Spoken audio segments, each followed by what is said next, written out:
Next up now, we're all looking for a life that feels a little more lighter and a little more zen, less stress.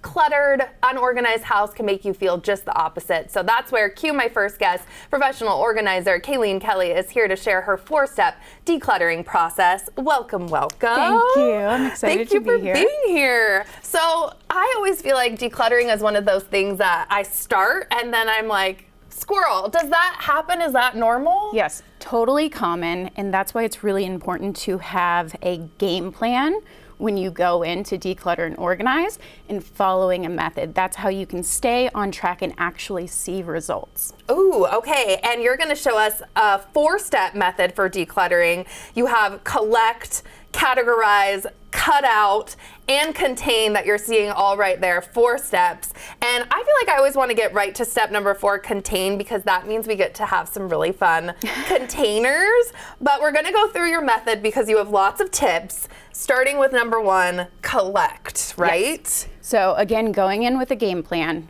With this method, we work one room at a time. And we're gonna pretend we're doing a bedroom today. So the first step is collect. You're going to collect trash and then any items that don't belong in a bedroom. So we've got empty cups. These belong in a kitchen. We've got some toiletries. These belong in the bathroom.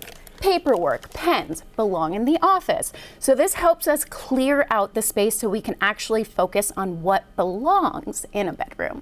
Oh, okay, I like it. And then step 2, categorize. What do you mean by this? Okay, so we're gonna collect our likes with our likes, and I want you to start with one category at a time. So here we have all of our t-shirts. Another category would be jeans or dresses, socks. Try to keep it really general. So we have all of our t-shirts, and this is really important because this prepares you for step 3, which is cut out. We'll get there. Okay. But it prepares you for the decluttering decisions. When you're able to actually see everything you have, how many black t-shirts, how many t-shirts in general. You're taking stock of your inventory. You know how much you have, so that's going to help you make informed choices and build your confidence in decluttering. Yeah, and I like that we're starting with one category, like you said, because I think that's my problem. It might be for other people at home where I have jeans over here and shirts, so focusing on one category is very smart.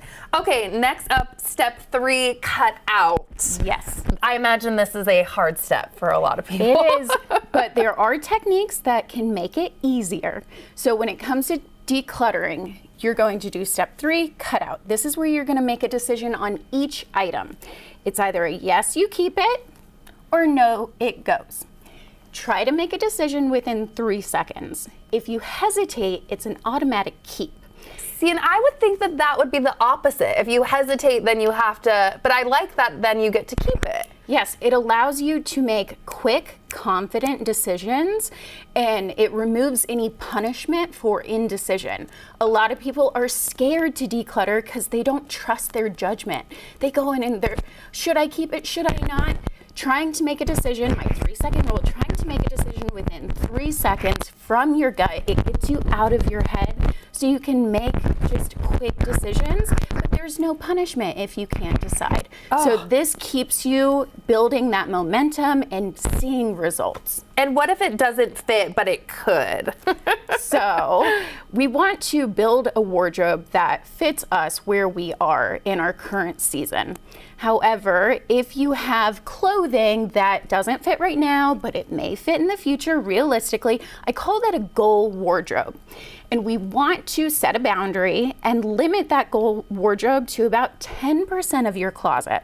So you want to be selective. Again, the priority is creating a closet that really you walk into and you go, oh, this is great. I can wear this to you right now. right now. Yeah. Exactly. So we just want to set some boundaries on that and limit that to about 10%. Is that the same, it all fits in that category with things that you want to sell? Because sometimes it's like, okay, I can go to Goodwill, I have a ton of stuff that I want, but there might be some pieces that don't fit anymore and you really splurged on it and you want to maybe sell. This one can be hard. It can be a big roadblock to actually making decisions. Selling, that is a full-time job. It really is. There's a lot of time and energy that goes into it. So again, you want to be really selective.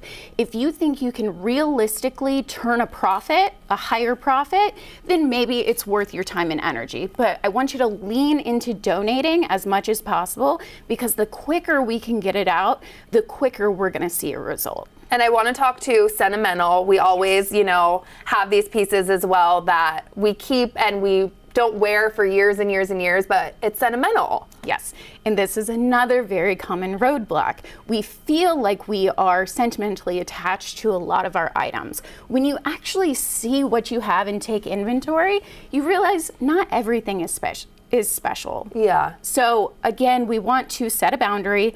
Try to leave your sentimental items to about 10% of your wardrobe. Okay, fair enough. And your step 4 is contain. It looks so beautiful down here. So what do you mean by this step? Yeah, so once you've gone through and you've decluttered all of your categories, you're ready to go into step 4, contain. That is creating a layout within the storage you have.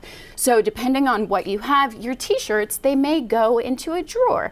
Maybe they're stacked on a shelf. Really has to be customized to your storage, because everyone's closet is different. So you are just finding a home for every category and creating a layout. Oh my gosh. How long have you been doing this? I feel like you just explain it so well. So thank you. 11 years.